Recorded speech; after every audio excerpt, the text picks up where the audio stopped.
G'day there folks, I'm Beanie, you're watching Beanie Draws, and as you can see here, I've drawn a Quetzalcoatlus, probably got that wrong, from the new Jurassic World Dominion teaser trailer. So if you want to see how I drew this step by step, keep watching. So I've got to try and keep our body to the constraints of the paper.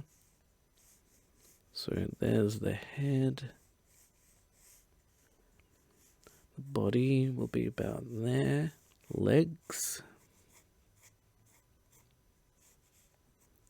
Another leg.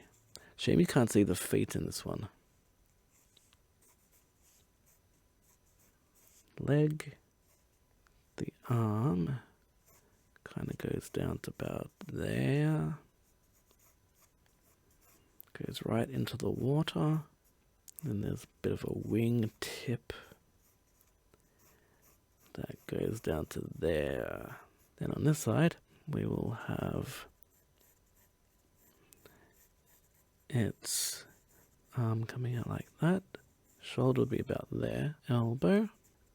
There's a big rock here.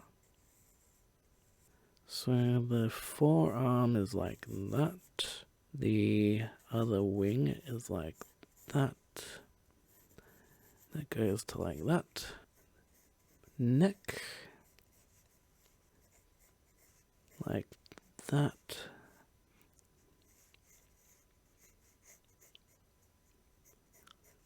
So we've got the basic proportions in. We can now start refining our shapes.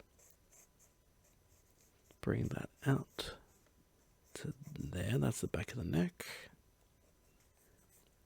The beak. Bottom of the beak, because I am drawing the version with its mouth closed. Well, there are versions, not really versions, just in the trailer it's squawking, so I am doing just before it squawks. So there's the mouth. You can kind of see its eye up around there. Is that where its eye is? I don't think that's where its eye is in the skeleton. It also looks like in the shadow you can see that its mouth goes to there. So it'll go like that.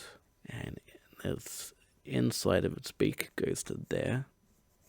We have the top of its crest. Bring that down to about there.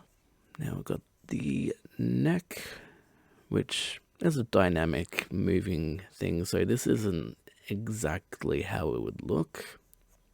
It's just how it looks in this particular frame. So its neck could be outstretched, its neck could be short. Just depends on where its head's motion is. So the exact length of particular like things like necks, for example, you don't have to worry so much about that because they stretch and they contract. It's got a shoulder. So it's hard to see with all the shadow what's going on here, but we can assume that the body and torso goes down to about there. We have upper thigh area. Goes down to a leg. It's interesting drawing a wing from this angle and trying to explain it. Let's try and drawing very light shapes to get the idea of how this arm is constructed. So it looks like we have on this side, around there, would be a wrist kind of thing. That is the forearm. And I think its elbow, no, that's its elbow. That's its elbow.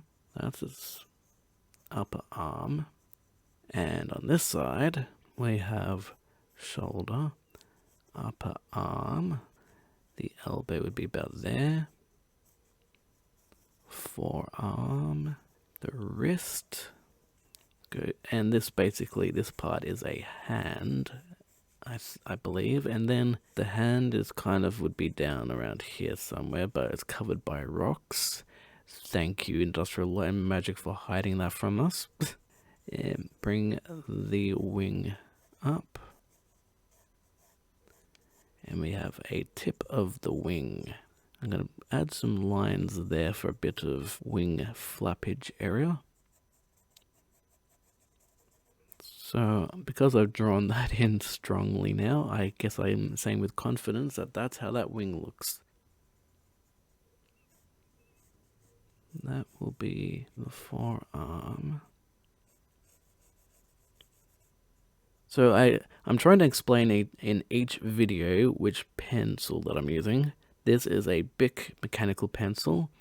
It is a 0.5mm lead. I believe it would be a HB, but I'm noticing with this particular pencil, after a while, the pencil marks actually get kind of broad and thick, and I'm not exactly a fan of that. So this one is a Pentel 120A3DX 0.5mm pencil. It's supposed to be the same lead as this one, but whenever I've used this pencil, I seem to get sharper lines. Don't know why, it's the same kind of lead. Maybe that other lead was different. So I'm just moving it to this one. I do say that you can use any pencil, but let's be real. Some pencils are sharper and more refined than others. So we got it's an elbow area. In around there, we've got a line that's going to be connected to the frontal wrist area. We have a bit of a muscle there. It's interesting that we can actually see the muscles on this one. Well, it is a flying bird, which means it needs muscles to be able to lift itself up off the ground. So this line is basically a part of its wing fold, which would probably go up to about there as well.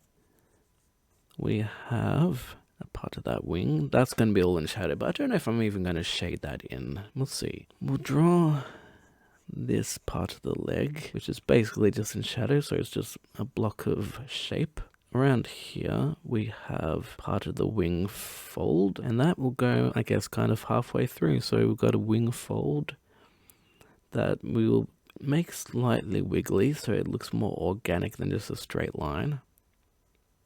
And that would be the wing fold. And that wing fold technically folds up to that part. Wing fold goes there. Like that. Tidy up that line. Another good thing about this particular pencil is that it has a much smaller, narrower eraser. See, much smaller and narrower, which makes the ability to get details. See the difference? Smaller and narrower, slightly broader, which means this one has less detail when it comes to erasing. This one has far more detail when it comes to erasing, so you can get into these little lines and not necessarily have to worry about erasing too much. So we'll have to assume what some of this area is. We'll just add in some torso area. Interestingly enough, I think based on the skeletons that I've been studying, this one is a much thicker, stronger version than what would probably be the real thing. Here is the other arm. It's a very confusing area to draw this part. So let's make life easier for us and go with the area that's a little bit more defined, and then we can make up the rest. That will go into the water. The water being about there. So we'll add a little wiggly line. We have a tip of the wing, which would actually have a bony segment there, I think. So good work, Jurassic World. There actually is a bony segment there. And there is a bony segment around there. So we'll add in those little dentations. And then it seems from that point on, it's more of a curved line. So I just add in a couple of lines rather than one main line, and that way you can have a little bit more control over your lines if you want to get a specific curve going. So we've got that. We have the wing coming out, and then they will be covered by this part. So this part of the wing is covering a lot of the fold. The wing membrane, much like there, kind of folds in there. So between here and there, it would probably go like that. But we don't see that because it's hidden by the arm. This part of the torso, because it's moving around, we also have to keep in mind that one shoulder might be higher than the other shoulder, and those movements will be dynamic, so the exact placement isn't 100% important. This leg is probably still in the water, so that would mean that the knee on this side will be there. Its knee on the other side will be a little bit down because it's stretched out into the water still. So we will draw in that leg, and then it gets hidden by a rock.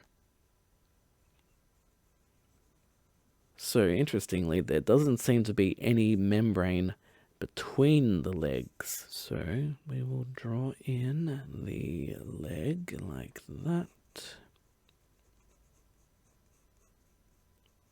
And the membrane goes to there.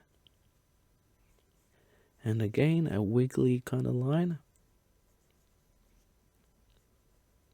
So we've made it a little bit higher up. Let's erase that, and erase that.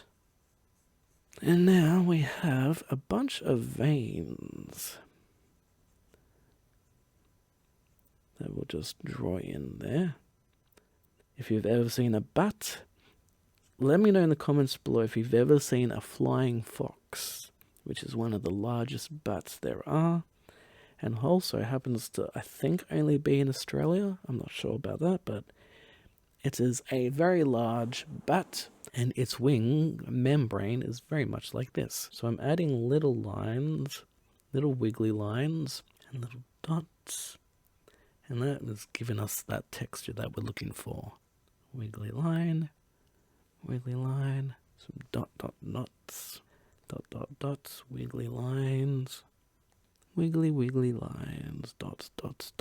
And then up here, this part will actually connect in with the leg. So what I've done is I've added some little lines like this, and that gives the impression that there's no actual hard division. It's a gradual division. So instead of drawing a hard, straight line, you add in a dotted or segmented line, not the entire straight line.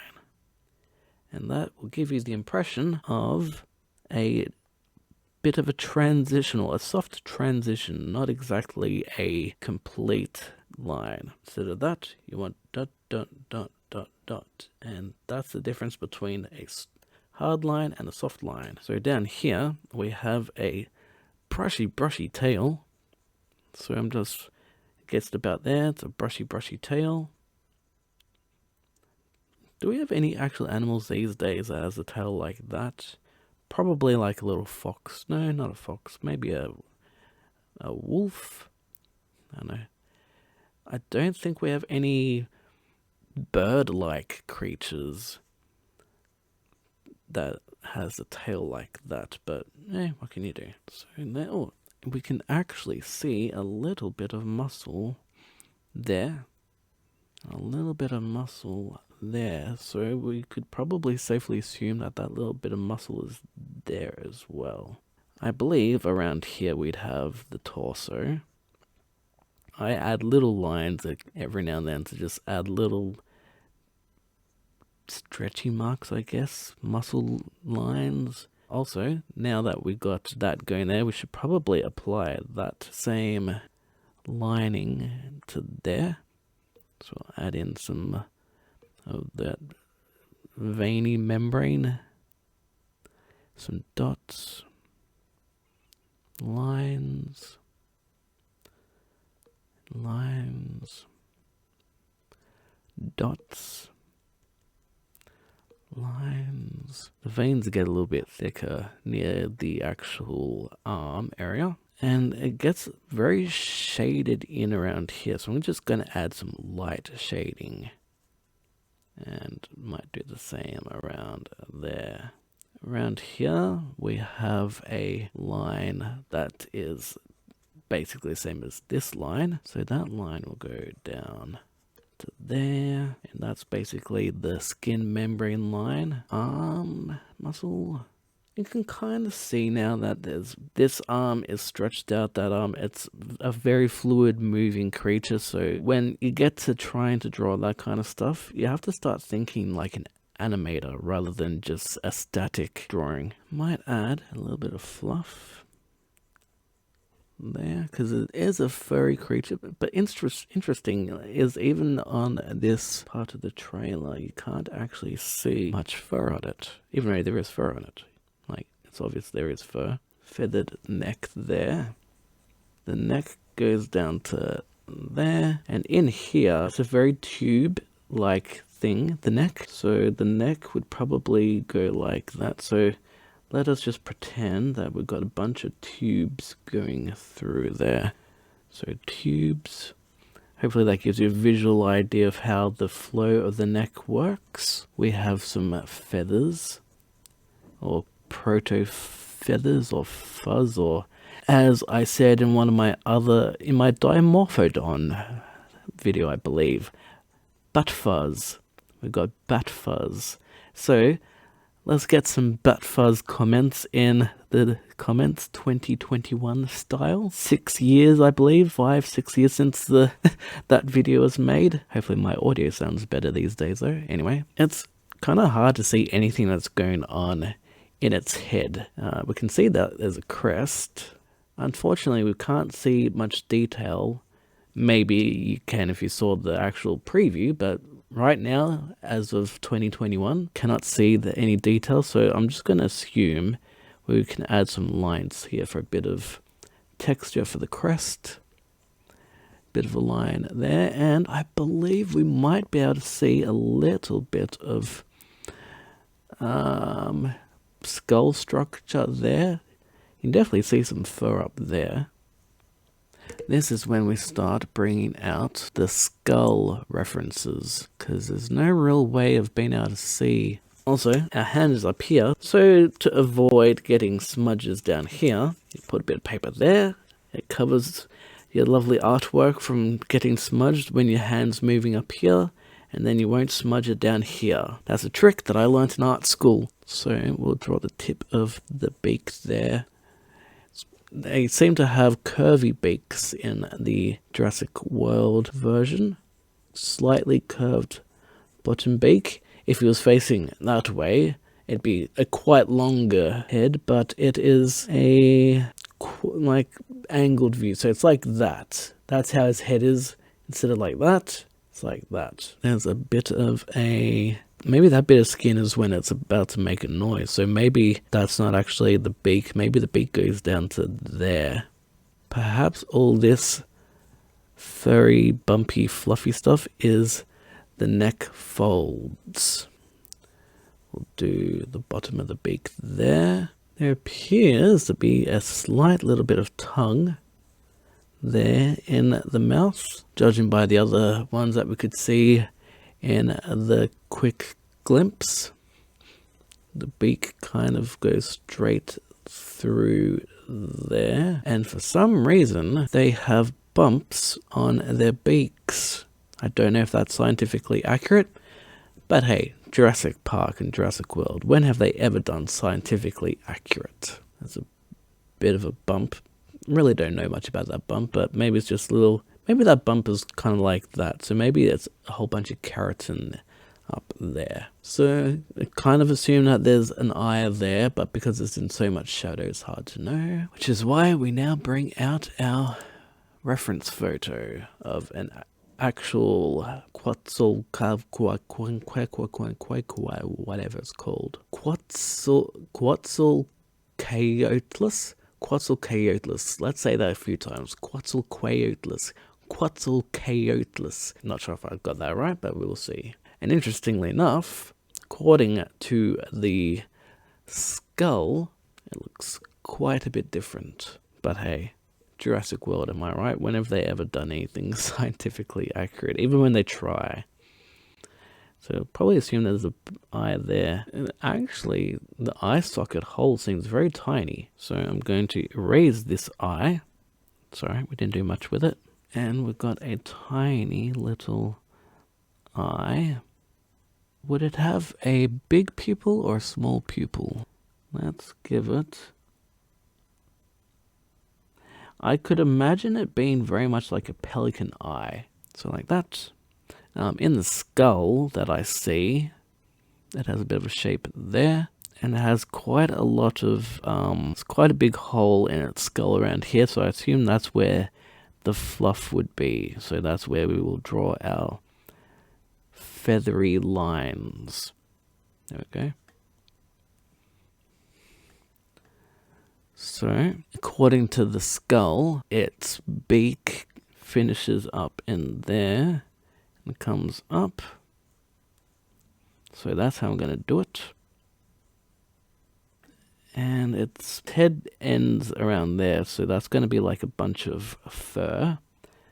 No, not fur. Feathers. Proto-feathers. Get it right, Beanie. Some fluff there. Some fluff there. And it concerns me that it's not pointing that way. But we are drawing it straight from the trailer. So that is why it's not looking completely long. So that's kind of the head shape. The skull has no indentation there, so that's a Jurassic World thing. And also, people have mentioned that T-Rex and is it Gigantosaurus or Giganotosaurus? I've heard people say Giganotosaurus, so I'm going to say it that way now. Giganotosaurus and T-Rex would never have met in real life, so Jurassic World does Jurassic World. I'm kind of going to assume that it might have some red, probably like some pelican skin folds there. I also start using the Jurassic World game. So in the Jurassic World game, it has a bump there, but in the movie, it looks like it's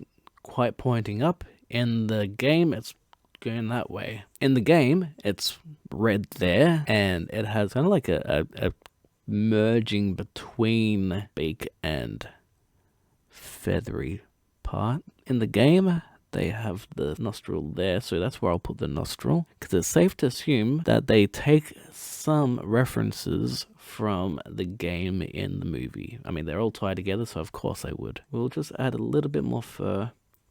A little bit more fur.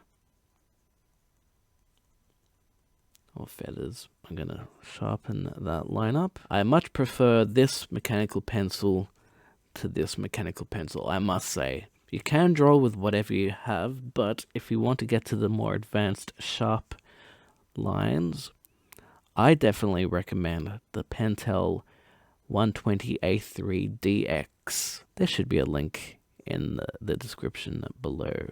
And of course, the FTC disclaimer that it is an affiliate link where I will make a small profit from it. I think that's pretty much good to go. I don't want to put too much more in there because I want to keep it at just the line work.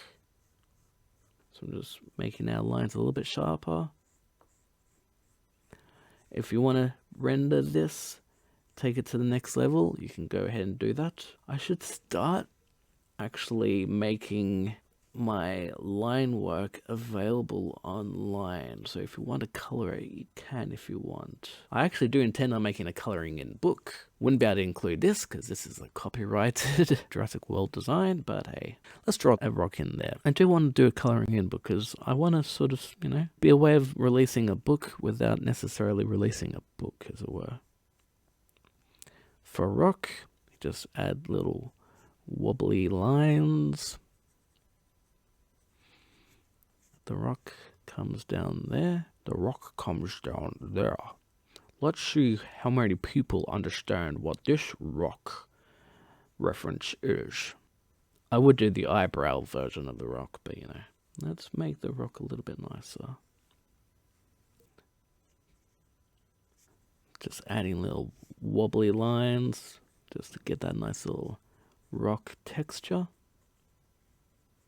And I'm going to add some little light lines for the water. Very soft lines. Actually, there is a mountain behind.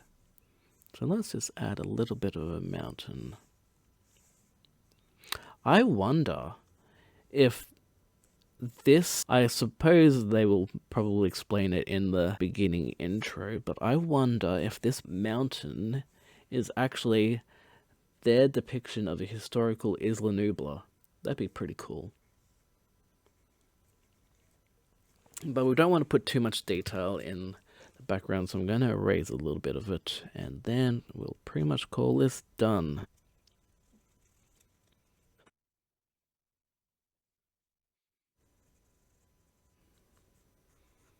I'm just solidifying some of these lines a little bit more just to get the contrast going, and then we'll be done. Could probably afford to get rid of that line. So if you like this video, give it a big old thumbs up, smash the like, subscribe if you haven't already. If you've got this far, it's probably a good indication that you probably should subscribe now. I've got another video, that's another Pteranodon. I've got quite a few coming along now, so you can check those out. Otherwise, I've got even more videos coming along. Thanks for watching, and I will see you in another video. Cheerio for now.